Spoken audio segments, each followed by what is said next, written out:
Good morning, class. Welcome to this lecture of CSA2. We have started the third unit, that is entity relationship modeling. I've already explained in the very first lecture. So let us rewind it. Let us revise what we have seen up till now in this. So we have seen it here in this schema. Basically database designing. So database designing, it has three things, that is the schema, that is the skeleton of the database, the security control, and the computer program.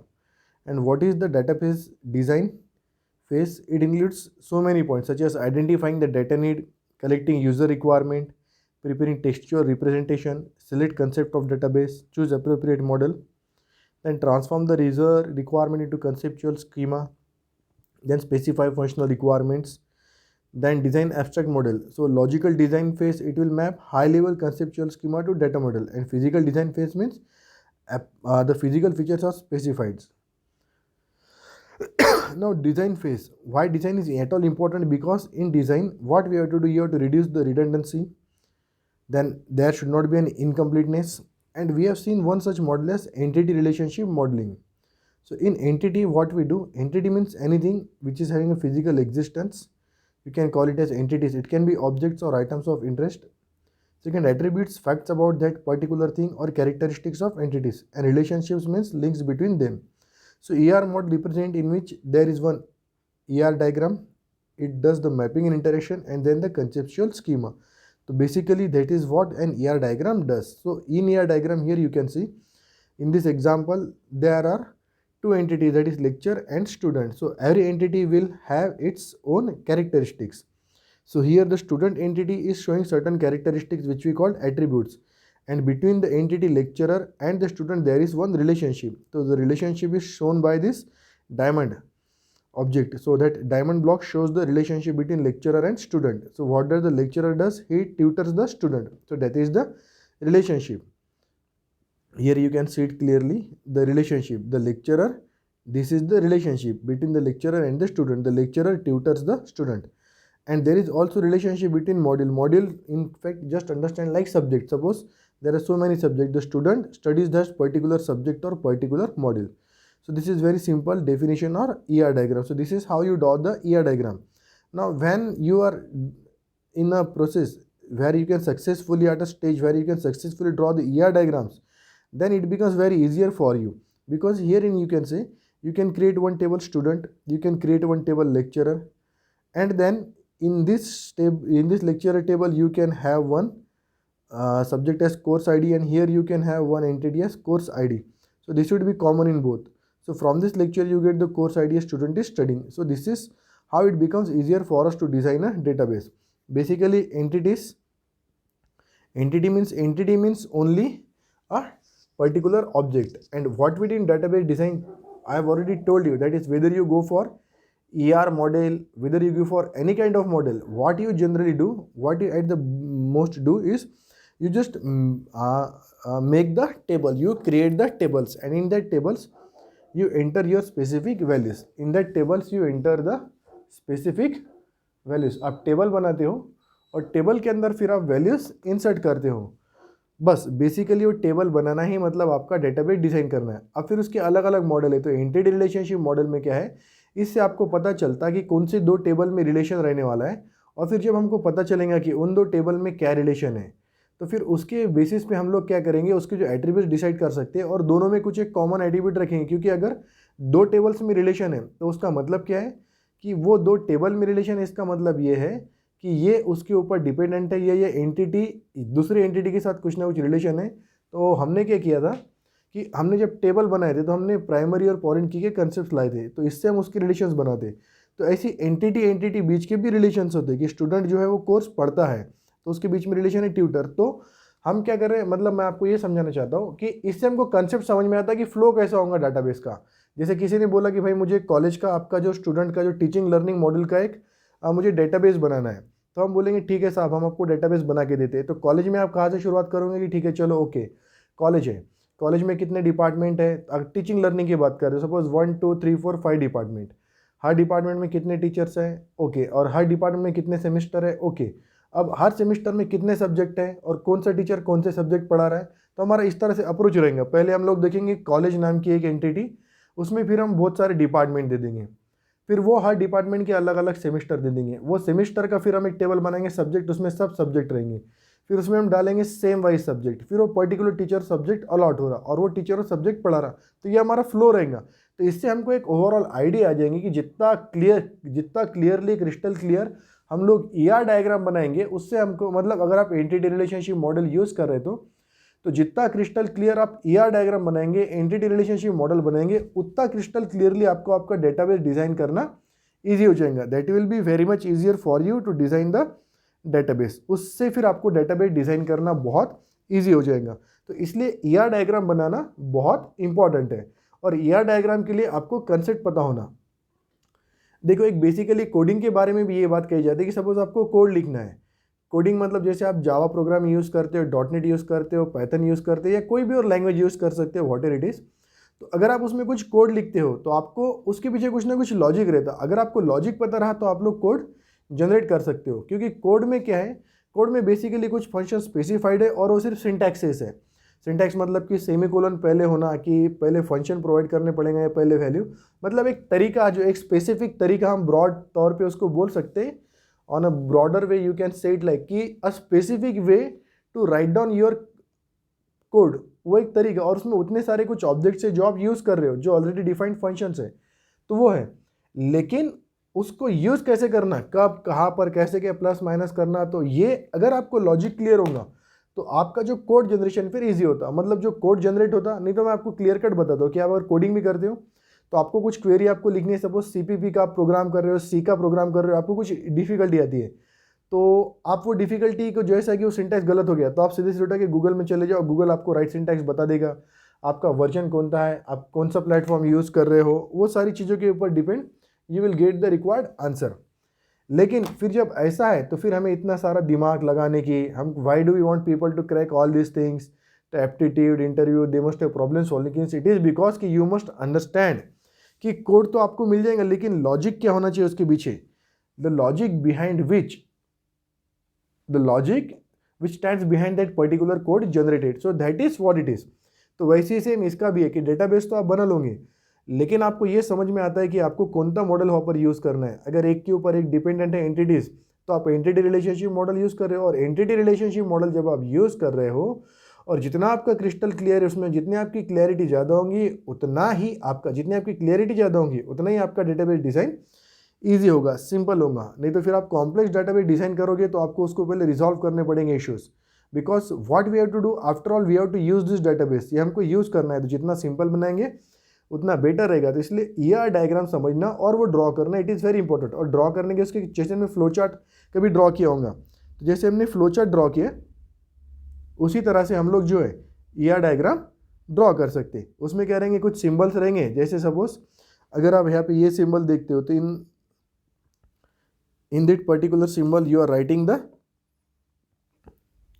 Okay 1 minute, यहाँ पर जो आप symbols देख रहे हो तो यहाँ पर जैसे ये सिंबल है, उसके बाद में आपने ये सिंबल है डायमंड, उसके बाद में ये सिंबल है, उसके बाद में फिर इलिप्टिकल सिंबल है। तो इलिप्टिकल सिंबल के रिप्रेजेंट करते, दे रिप्रेजेंट्स एट्रीब्यूट्स, ये सिंबल रिप्रेजेंट करते एंटिटी, और इनके बीच का रिलेशन शो करते हम लोग डायमंड से। तो ये बेसिकली 3 सिंबल्स को यूज़ करते हम ER डायग्राम बता दें।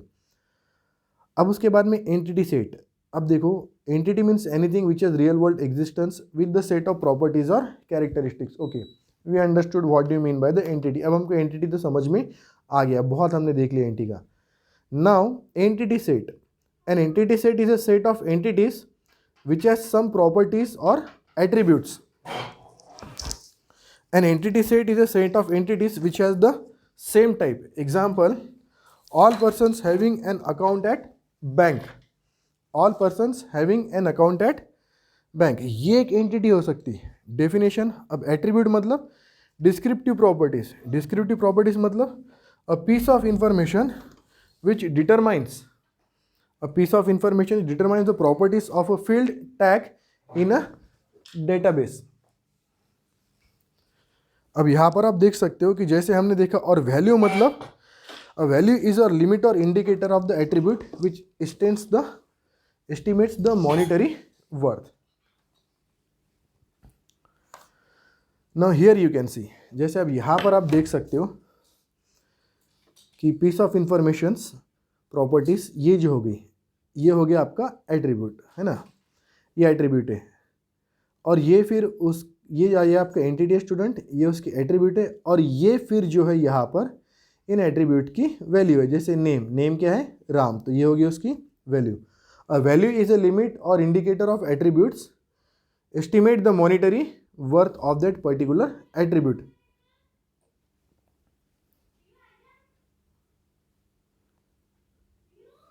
Now you can see the different types of attributes, कि डिफरेंट टाइप्स ऑफ एट्रीब्यूट्स क्या रहते हैं। तो अब जैसे देखो यहाँ पर दिखाएंगे simple attribute, example roll number, एक एकदम से सिंपल एट्रीब्यूट है। कंपोजिट एट्रीब्यूट, कंपोजिट एट्रीब्यूट में जैसे जैसे आपका नाम पूछा है तो फर्स्ट नेम लास्ट नेम, उसके बाद में सिंगल वैल्यूड एट्रीब्यूट जैसे क्लासरूम नंबर, और उसके बाद में मल्टी वैल्यूड एट्रीब्यूट जैसे आपका फ़ोन नंबर। इसमें बहुत सारे वैल्यूज, इसमें बहुत सारे आपकी वैल्यूज़ है। मल्टी वैल्यूड एट्रीब्यूट जैसे आपका फ़ोन नंबर हो गया 9890 एंड सो ऑन, ये हो गया आपका मल्टी वैल्यूड एट्रीब्यूट। और डिराइव्ड एट्रीब्यूट, डिराइव्ड एट्रीब्यूट जैसे आपका एज। अब एज से क्या होता कि अगर आपको सपोज डेट ऑफ बर्थ पूछा है और आपने डेट ऑफ बर्थ वहाँ पर मेंशन करी, तो डेट ऑफ बर्थ के बेसिस पे आप लोग एज कैलकुलेट कर सकते हो। तो ये क्या हो गया, आपका जो एज हो गया ये हो गया एक derived attribute. Multi valued attribute समझ में आ गया, सिंगल वैल्यूड एट्रीब्यूट समझ में आ गया, कंपोजिट एट्रीब्यूट समझ में आ गया, सिंपल एट्रीब्यूट भी समझ में आ गया। अब जैसे सिंगल वैल्यूड एट्रीब्यूट या सिंपल एट्रीब्यूट, ये हमको एक ही बोल सकते हैं दोनों चीज़ें, कि जैसे सिंपल सा रोल नंबर है या क्लासरूम नंबर है, ये एकदम सिंगल है। तो हमको इसमें देखना है कि सिंगल या सिंपल टाइप का एट्रीब्यूट, और बाकी कौन सा है फिर कंपोजिट, मल्टी वैल्यूड और डिराइव्ड। कंपोजिट मतलब जैसे आपका फुल नेम, तो आपका मतलब first name middle name last name, या फिर first name last name combination of 2 names, तो इस तरह का अगर आप बोलते हो तो वो हो गया कंपोजिट। मल्टी वैल्यूड में एक से ज़्यादा वैल्यूज आ रही, जैसे उसमें आपने फ़ोन नंबर पूछा तो उसमें इतने सारे नंबर्स आ गए, तो वो हो गया आपका मल्टी वैल्यूड एट्रीब्यूट। और डिराइव्ड एट्रीब्यूट मतलब जैसे आपने अगर आपकी डेट ऑफ बर्थ मेंशन करी है, तो डेट ऑफ बर्थ के बेसिस पे हम लोग उस पर से कैलकुलेट कर सकते हैं। क्या कैलकुलेट कर सकते हैं, डेट ऑफ बर्थ के बेसिस पे वो पर्टिकुलर दिन, किसी भी दिन कोई भी पर्टिकुलर टाइम पर हम उनका एज कैलकुलेट कर सकते हो। वो हो गए फिर डिराइव टाइप ऑफ एट्रीब्यूट, वो हो गए derive type of attribute. Now ER diagram देखेंगे अब, जो एक्चुअल ईआर डायग्राम बनना with composite, multi valued and derived attributes. तो अब यहाँ पर देखते हैं, जैसे ईआर डायग्राम हमने बनाया था, सबसे पहले ईआर डायग्राम को समझ लो। अब इसमें हमारे पास एक एंटिटी है कस्टमर। अब उसके बाद में वो कस्टमर जो एंटिटी है, तो उसके कैरेक्टरिस्टिक्स देखो क्या क्या है, उसके एट्रीब्यूट्स क्या है। उसके एट्रीब्यूट है name, customer ID, phone number, date of birth, ठीक है। उसके बाद में उसका एड्रेस, ओके। अब ये हो गए उसके कैरेक्टरिस्टिक्स। अब उसके बाद में मतलब ये हो गए उसके एट्रीब्यूट्स। अब देखो उसकी एट्रीब्यूट्स की वैल्यू कितनी कितनी समझ में आ गया ना। सबसे पहले तो इसमें एंटिटी कौन सी है, तो यहाँ पर सिर्फ हम एक ही एंटिटी की बात कर रहे हैं। कौन सी एंटिटी, एक एंटिटी है सिर्फ, और कौन सी है वो entity, that entity is customer. ये एक एंटिटी होगी कस्टमर एंटिटी। अब उसके बाद में ये कस्टमर एंटिटी के आप देखेंगे कितने सारे कैरेक्टरिस्टिक्स है। कितनी कैरेक्टरिस्टिक्स है, एक है नेम यानी एट्रीब्यूट, कस्टमर आईडी एट्रीब्यूट या कस्टमर एट्रीब्यूट या characteristic, one and the same thing. फिर phone number, date of birth, address. अब ये जो है सपोज आपका एट्रीब्यूट नेम। अब इसकी देखो वैल्यूज़ कितनी आती है, तो first name, middle name, last name, तो ये होगी इसकी एक्चुअल वैल्यू। तो अगर आप नेम की बात करोगे तो उसमें फर्स्ट नेम, मिडल नेम और लास्ट नेम आ गया, तो ये होगी उसकी वैल्यूज़। अब इसमें 3 अलग अलग चीज़ें आ गई, फर्स्ट मिडल और लास्ट नेम, 3 नेम आ गए। तो ये कौन सा टाइप का एट्रीब्यूट हो गया, कंपोजिट एट्रीब्यूट। मतलब हम यहाँ पर एट्रीब्यूट्स कितने टाइप्स के हैं, वो कौन से हैं, कंपोजिट है या वो हम यहाँ पे डिटेल में देख रहे हैं। Okay, this are very simpler things. ये बहुत एकदम सिंपल थिंग्स है, very easy to understand. The only thing is that you have to remember it. और सिर्फ इतना है कि इसको समझना जरूरी है। सिंपल है but still you must go through it. ये एकदम बेसिक बेसिक कंसेप्ट है, ठीक है। तो अब इसकी जो होगी first name, middle name, last name, तो ये हो गया कंपोजिट एट्रीब्यूट, ठीक है। उसके बाद में कस्टमर आईडी, तो कस्टमर आईडी मतलब एक नंबर रह सकता है 11347। तो 11347 इसमें कितने सारे भी आ सकते हैं, जैसे ऐसे भी सकता है कि EMP 113789A। तो ये भी कई चीज़ों से बन रहा है, तो इसको आप लोग क्या बोल सकते हो, इसको भी अगर एक से ज़्यादा बनाए तो मल्टीवैलिड आप बोल सकते हो कि चलो ठीक है ये मल्टीवैलिड में आ सकता। वैसे ही फ़ोन नंबर तो हमने ऑलरेडी देखा हुआ है, फ़ोन नंबर में आपके एक से ज़्यादा नंबर्स आते हैं, it is a 10 digit figure. तो ये अगर 10 डिजिट फिगर है आपका फ़ोन नंबर, तो ये जो आपका एट्रीब्यूट हो गया, ये कौन सा एट्रीब्यूट हो गया, ये हो गया फिर से आपका मल्टीवैलिड एट्रीब्यूट। और उसके बाद में अभी आपने देखे थे डेट ऑफ बर्थ, तो ये डेट ऑफ बर्थ जो भी आप डालोगे उसके बेसिस पे आपका क्या कैलकुलेट होता है, एज, उसके बेसिस पे क्या कैलकुलेट होता है, एज। तो ये किस तरह का एट्रीब्यूट हो गया, डिराइव्ड एट्रीब्यूट।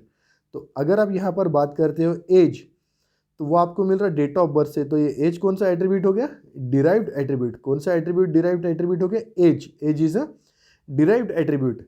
लेकिन अगर हम डेट ऑफ बर्थ पूछते हैं और उस पर से हमको एज मिल रहा है, तो हम इसको ही जनरली बोल देते हैं कि this is a derived attribute, क्योंकि इस पर से आप दूसरा एट्रीब्यूट डिराइव कर सकते हो। यानी आप एज को भी डिराइव्ड एट्रीब्यूट बोल सकते हो, डेट ऑफ बर्थ को भी।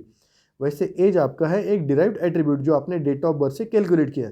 लेकिन जो जिसको बोलते हैं ना जिस तरह से वर्क होता है, आप इसको या इसको दोनों को भी आप डिराइव्ड एट्रीब्यूट बोल सकते हो। अब उसके अंदर नेक्स्ट एट्रीब्यूट था एड्रेस। तो एड्रेस में उसका सबसे पहले आएंगे सपोज स्टेट, फिर बाद में सिटी, फिर street, apartment number, street name, street number, pin code. ये पिन कोड फिर से क्या हो गया, ये पिन कोड हो गया आपका मल्टीवैलिड एट्रीब्यूट।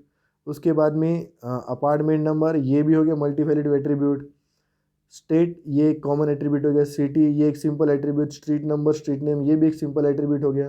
तो ये भी सब चीज़ों का कॉम्बिनेशन है। यानी आप देखिए कि अगर आप एक ही एंटिटी की आपने बात की सिर्फ यहाँ पे कस्टमर, तो उसके कितने सारे एट्रीब्यूट्स हो सकते हैं, कितने सारे कैरेक्टरिस्टिक्स हो सकती, और उसकी जितने भी कैरेक्टरिस्टिक्स है उसकी जो वैल्यूज़ है वो एट्रीब्यूट्स की, वो कैसी हो सकती, वो मल्टी वैलिड भी हो सकती, सिंगल वैलिड भी हो सकती, वो कंपोजिट भी हो सकती, and it can be so many number of things. तो बेसिकली यहाँ पे हमको यही देखना था कि एट्रीब्यूट्स मतलब क्या होता और उसके टाइप्स कितने कितने रहते। अब देखो रिलेशनशिप सेट्स विथ एट्रीब्यूट्स। अब ये यहाँ पे एक एट्रीब्यूट ये हमने लिया कस्टमर, ये एक लिया आपका एंटिटी, और दूसरा एंटिटी है अकाउंट। मतलब सपोज आप अगर किसी बैंक की बात कर रहे हो तो एक कस्टमर का बैंक में है अकाउंट, ठीक है। अब यहाँ पे कस्टमर ने क्या किया, उस अकाउंट में कुछ तो भी पैसा सपोज डिपॉजिट किया, या फिर कस्टमर ने क्या कि खुद के अकाउंट में पैसा डिपॉजिट किया या किसी और के अकाउंट में पैसा डिपॉजिट किया। तो अब ये होगी एक एंटिटी कस्टमर और एक एंटिटी होगी आपकी अकाउंट। अब इनके बीच में क्या है, ये जो डायमंड साइन बता, ये डायमंड साइन के बता, इनके बीच तो भी कुछ तो भी रिलेशन है। मतलब ये एंटिटी को रिलेटेड, और कैसे रिलेटेड है कि ये कस्टमर जो है is a depositor in this particular account. मतलब ये जो एक अकाउंट है उस अकाउंट में ये जो कस्टमर है कोई डिपॉजिट करता है, मतलब customer deposit something into this account. तो ये अकाउंट और कस्टमर का रिलेशनशिप हो गया। अब देखो कस्टमर की कैरेक्टरिस्टिक्स क्या है, कस्टमर का एक आईडी है, कस्टमर का नेम है, उसका एड्रेस है सपोज स्ट्रीट और सिटी। अब उसके बाद में अकाउंट में क्या क्या है, अकाउंट में आपका अकाउंट नंबर है और आपका बैलेंस है। और डिपॉजिटर मतलब यहाँ पर, अब आप देखो यहाँ पर एक चीज़ आपको नहीं मिलेंगी, रिलेशनशिप सेट विथ एट्रीब्यूट्स। क्या है, एक्सेस डेट। एक्सेस डेट मतलब एक स्पेसिफिक डेट के अंदर। अब मैं आपको क्या समझाना चाहता, रिलेशनशिप सेट्स। तो ये जो पूरा का पूरा जो ये है इसका पूरा का पूरा रिलेशन इसके साथ है, मतलब कस्टमर नेम का अकाउंट नंबर बैलेंसर इसके साथ। तो इसको हम लोग बोलते हैं रिलेशनशिप सेट्स विथ एट्रीब्यूट्स। मतलब this attribute they are related. और कैसे रिलेटेड है, इनके बीच में कुछ ना कुछ तो भी रिलेशन है। और कैसे रिलेशन है कि ये सपोज जो कस्टमर नेम है तो ये उसका अकाउंट नंबर यहाँ पर होगा, और ये जो कस्टमर आईडी है तो यही कस्टमर आईडी का ये सपोज अकाउंट नंबर होगा। मतलब एक ही कस्टमर है, उसका अकाउंट नंबर और उसका आईडी सेम सेम होगा, डिफरेंट नहीं होगा। और ये जो एड्रेस है वो इसी का एड्रेस है, और यही इसके कस्टमर के अकाउंट में वो कुछ बैलेंस डिपॉजिट कर रहा, यही कस्टमर कुछ बैलेंस डिपॉजिट कर रहा, तो यही अकाउंट में यहाँ पर रिफ्लेक्ट होगा। तो इस तरह का जो इनके बीच में रिलेशनशिप है, तो इसको हम लोग बोलते हैं रिलेशनशिप सेट्स विथ एट्रीब्यूट्स। ये हम देखिए। अब उसके बाद में फिर मैं नेक्स्ट आपको बताता हूँ कि जैसे अपन ने कार्डिनलिटीज़ देखी थी ना, कार्डिनलिटीज़ का मतलब क्या होता है कि जो रिलेशनशिप रहती, जैसे हमने पढ़ा था कि 1 to 1 रिलेशनशिप रहती, 1 to many रिलेशनशिप रहती, मैनी टू 1 रिलेशनशिप रहती। ये कैसी रिलेशनशिप रहती थी, एक एंटिटी का दूसरे एंटिटी के साथ में क्या रिलेशन है, मतलब 1 to 1 है, 1 to many है, या मैनी टू 1 है, वो सारी चीज़ें। ओके, तो आप देखो कंस्ट्रेंट्स, अ लिमिटेशन और restriction, a set of rules and regulations that govern the user behaviour और activity while interacting with the database. Constraints का मतलब तो हमारे समझ में आता है, जैसे अब अगर सपोज आप कोई एग्जाम देने जाते हो, एनी एग्जाम, तो आपको कंस्ट्रेंट है आपको 3 घंटे में पेपर सॉल्व करना है, आपको उसमें से टोटल 12 है, उसमें से आपको 6 क्वेश्चन सॉल्व करना है, और उसके बाद में आपको पेन कौन सा यूज़ करना है वो भी कंस्ट्रेंट है, और भी कई कंस्ट्रेंट है कि आपको चीटिंग नहीं करती आती, आपको इधर उधर देखना नहीं है, आपको कॉपी नहीं करना है, किसी का देख के नहीं लिखना है, ठीक है। ये जो लास्ट में बताया कि कॉपी नहीं करना है, देखना नहीं है, ये कंस्ट्रेंट भी है और एक खुद के भी हिसाब से होना चाहिए, सेल्फ इम्पोज्ड, 100% फॉलो होना ही चाहिए ये चीज़ें। एनीवेज, तो ये कंस्ट्रेंट्स तो हमारे समझ में आता। तो अब देखो मैपिंग कार्डिनलिटीज़। कार्डिनलिटीज़ मतलब हमने क्या देखा था, रिलेशनशिप बिटवीन एट्रीब्यूट, जैसे एंटिटीज़ में 1 to 1, 1 to many, many to many, many to 1. It expresses the number of entities to which another entity can be associated via relationship. Mapping cardinality, जैसे सपोज ये 2 entities है, एक ये entity है और एक ये दूसरी एंटिटी है, तो ये सपोज एंटिटी 1 है, ये एंटिटी 2 है। अब एंटिटी 1 एंटिटी 2 पे डिपेंड है और एंटिटी 2 अगर एंटिटी 1 पे डिपेंड है तो एक अलग रिलेशन होगा, लेकिन सिर्फ अगर एक एंटिटी है, only entity 1 and it is dependent on entity 2, और एंटिटी 2 यहाँ पर 1 पे नहीं डिपेंडेंट है, तो कुछ अलग रिलेशनशिप होगा। तो इनके बीच में रिलेशनशिप क्या है, तो उसी को हम बोलते हैं 1 to 1, 1 to many, many to 1। वही हम यहाँ पे देख रहे हैं, उसको हम लोग बोलते हैं मैपिंग कार्डिनलिटीज़। मतलब अब उसको कैसे मैप करते हो, they are called as mapping cardinalities. Participation constraints, it specifies whether the existence of an entity depends on another entity. एक एंटिटी का जो एग्जिस्टेंस है वो दूसरे एंटिटी पे डिपेंड करता गया है। It specifies whether the existence of an entity depends upon another entity. एक एंटिटी का दूसरे एंटिटी पे डिपेंडेंस कितना है वो आपको बताता है पार्टिसिपेशन कंस्ट्रेंट। ओके, अब उसके बाद में यहाँ पर पार्टिसिपेशन जो या तो टोटल रहेगा या तो ऑप्शनल रहेगा। Okay, 1 minute, I am showing it to you. तो देखो यहाँ पर अगर टोटल पार्टिसिपेशन है तो हियर यू कैन सी ये यहाँ पे जो है पार्शियल और ऑप्शनल पार्टिसिपेशन, मतलब टोटल या फिर पार्शियल या mandatory. Partial participation concern which involvement of entities in a relationship. It specifies whether the existence of an entity depends on another entity. अब जैसे आप देखो कि ये सपोज आर जो है रिलेशन है और ये है क्या एंटिटी। अब यहाँ पे सिंगल लाइन से रिप्रेजेंट हो रहा है, मतलब ये कि पार्शियल या फिर ऑप्शनल पार्टिसिपेशन है कि ये जो एंटिटी है इसके अगली एंटिटी के साथ कोई एक रिलेशन है, तो एकदम सिर्फ वो पार्शियल है। लेकिन अगर ये भी इस पर डिपेंड है और ये भी इस पर डिपेंड है, दोनों साइड से एरो दिखा रहा है, तो मतलब कैसा है, टोटल और मैंडेटरी पार्टिसिपेशन। अब इसकी जैसे आप बोल रहे हैं कि सर फिर ये इसके एग्जांपल्स क्या है, तो हम एग्जांपल्स भी देखेंगे, पहले फिर से समझ लेते हैं। Participation concerns with participation concerns with involvement of entities in a relationship. It specifies whether the existence of an entity depends on another entity, total or mandatory participation, and partial or optional participation. Partial और optional participation मतलब वो एक ही side से आप दिख सकते हैं, there is this line is only on one side, तो ये हो गया partial या optional participation। और उसके बाद में ये जो 2 लाइन है ये आपको क्या दिखा रही है, ये दिखा रही है कि ये कंप्लीट पार्टिसिपेशन है। अब इसके आगे हम इसका एग्जाम्पल देखते हैं, ठीक है।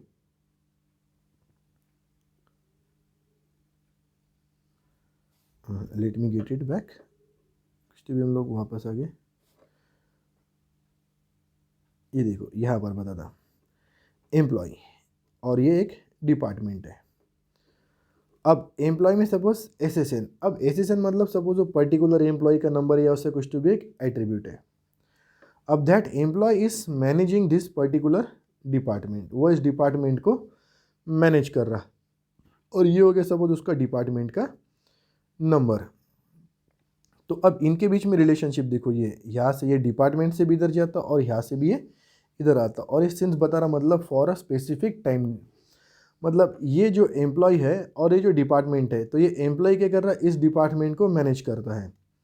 एम्प्लॉय इस डिपार्टमेंट को मैनेज करता, और कब से मैनेज कर रहा है, since last few years.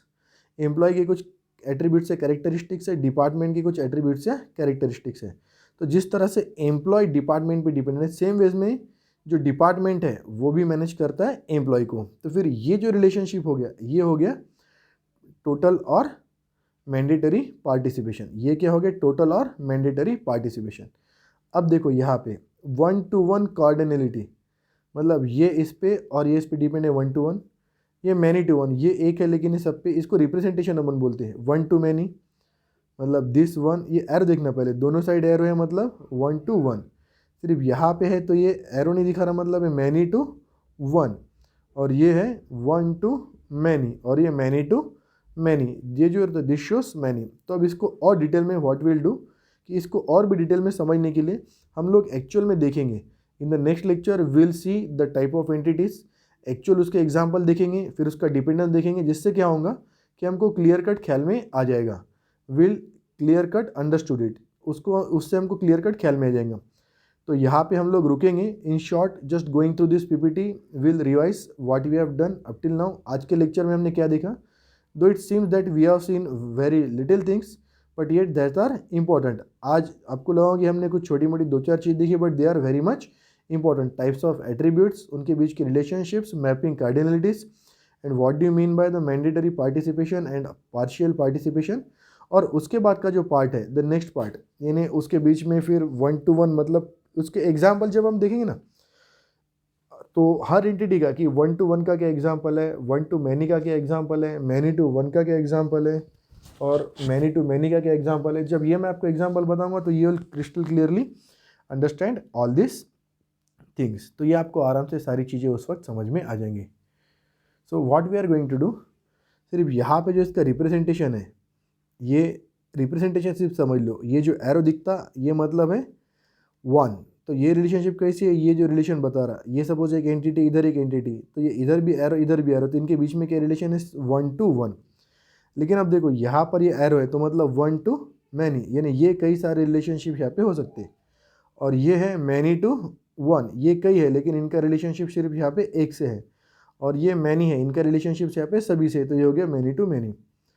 So in the next lecture we'll go to the examples for your crystal clear understanding. Till then what we have seen, you should just write it down on a notebook and try to revise it. These are very simpler concepts but still you need to see it, you need to revise it, and you need to understand it. Okay, we'll stop here. See you in the next class. Till then, thank you class. Good day. Jai Hind.